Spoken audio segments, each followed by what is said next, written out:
Halo semuanya, perkenalkan saya Iqbar Lukiana dan rekan saya. Rifka Inayah akan membawa materi tentang bribery. Di video ini, kami akan membawakan materi dengan kasus yang sangat pas. Kasus suap Kementerian Sosial yang menggunakan dana bansos COVID-19. Pengerjaan video ini juga dibimbing oleh dosen kita tercinta, Ibu Erina Sudaryati. Gimana Rifka? Kita mulai ya? Yuk kita mulai. Sebelum masuk ke contoh kasus, kita bahas dulu materi singkat terkait bribery. Bribery atau suap adalah pemberian atau penerimaan sesuatu yang bernilai dengan tujuan untuk mempengaruhi sebuah transaksi dan memastikan suatu hal terjadi di masa datang.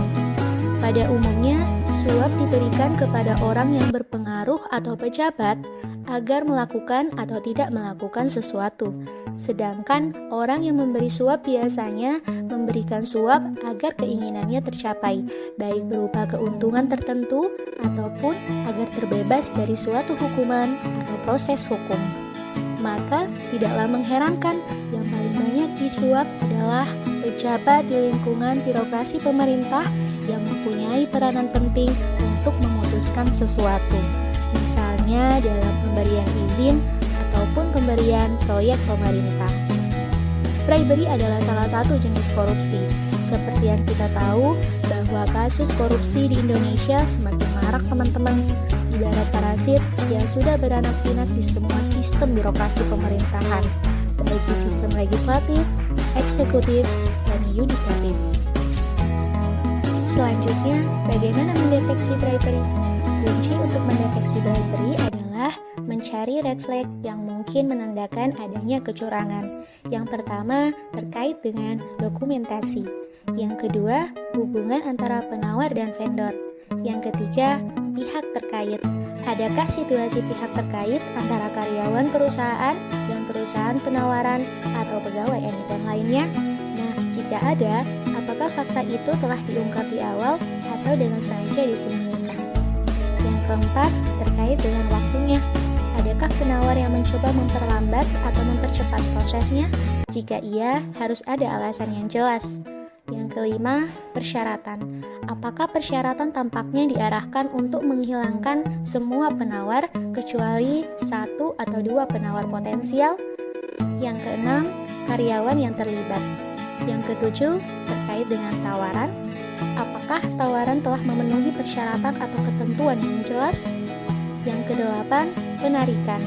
Apakah penawar terendah ditarik setelah penawaran diajukan? Kemudian, sudahkah penawar diizinkan untuk mundur dari proses tanpa pembenaran atau hukuman? Dan yang terakhir, pilihan. Apakah penawar dengan kinerja yang buruk telah mendapatkan kontrak? Nah, itulah beberapa item yang perlu dicari oleh penyidik dalam rangka mendeteksi bribery.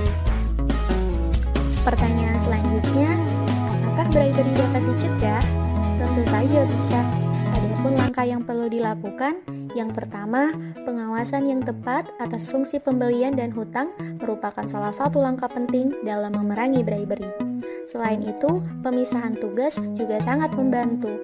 Yang kedua, pemeriksaan dokumentasi secara teratur, baik kertas maupun elektronik. Yang ketiga, dilakukannya rotasi karyawan. Dan yang terakhir, adanya kebijakan etika yang jelas. Berdasarkan fraud triangle, ada 3 faktor yang menyebabkan terjadinya fraud. Yang pertama, pressure. Pressure adalah motivasi seseorang untuk melakukan kecurangan yang bisa saja dikarenakan adanya tuntutan gaya hidup, ketidakberdayaan dalam soal keuangan, mencoba-coba untuk mengalahkan sistem, dan adanya ketidakpuasan kerja. Yang kedua, rationalization.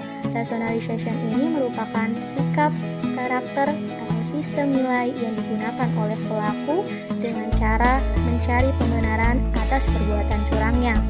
Dan yang terakhir, opportunity. Opportunity ini adalah situasi yang membuka kesempatan atau peluang pelaku secara leluasa untuk dapat melakukan suatu kecurangan. Biasanya terjadi karena adanya pengendalian internal perusahaan yang lemah, ketidakdisiplinan, tidak adanya mekanisme audit, kurangnya pengawasan dan penyalahgunaan wewenang, serta adanya sikap apatis yang dilakukan antar pegawai.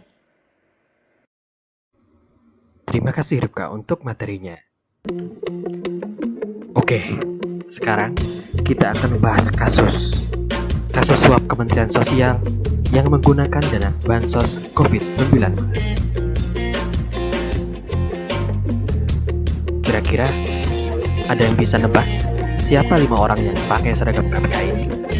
Mari kita ulas. Kita akan membahas kasus ini dengan pendekatan 5W 1H. Apa sih kasus yang terjadi?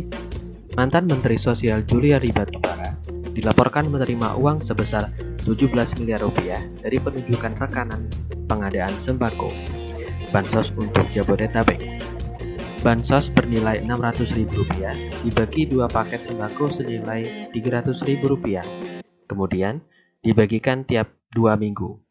Skema yang digunakan adalah atas kesepakatan dengan 5 tersangka lain, yaitu setiap paket sembako senilai Rp300.000 diambil fee untuk Juliari sebesar Rp10.000.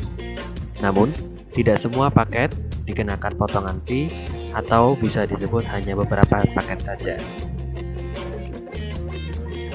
Kapan kasus ini terjadi?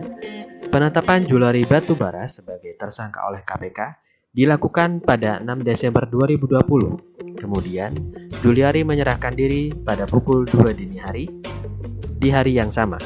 Setelah itu, diikuti penetapan 4 tersangka lainnya, yaitu Matius Djoko Santoso, Adi Wahyono, Ardian Matanaja, dan Harifan Sidabuke. Lalu, siapa saja pelakunya? KPK menetapkan 5 tersangka dalam kasus suap dengan menggunakan dana bansos COVID-19 ini, yaitu Juliari Peter Batubara selaku Menteri Sosial, Matius Djoko Santoso selaku anak buah Juliari, sekaligus pemilik salah satu vendor penyedia sembako untuk bansos corona, yaitu PT Raja Wali Parama Indonesia. Kemudian ada Adi Wahyono sebagai pejabat pembuat komitmen yang membuat kontrak antara Kementerian Sosial dengan vendor penyedia barang bansos. Lalu ada Ardian Matanaja selaku Presiden Direktur PT 3 Pilar Agro Utama, dan yang terakhir Sekretaris Umum BPC HIPMI Jakarta Pusat periode 2017-2020 sekaligus advokat, yaitu Harifan Sidabuke. Di mana para pelaku melakukan kasus suap korupsi ini? Kasus ini terjadi di wilayah Kementerian Sosial Republik Indonesia.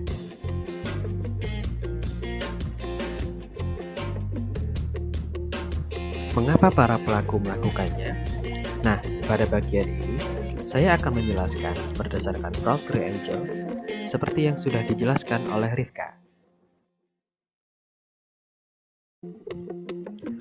Pertama adalah pressure, tekanan yang dirasakan oleh Kementerian Sosial yang berkaitan dengan bansos ini adalah agar segera tercapai target penyaluran bansos coronanya, karena pemerintah berorientasi pada kecepatan penyaluran bansos di lapangan pada saat itu.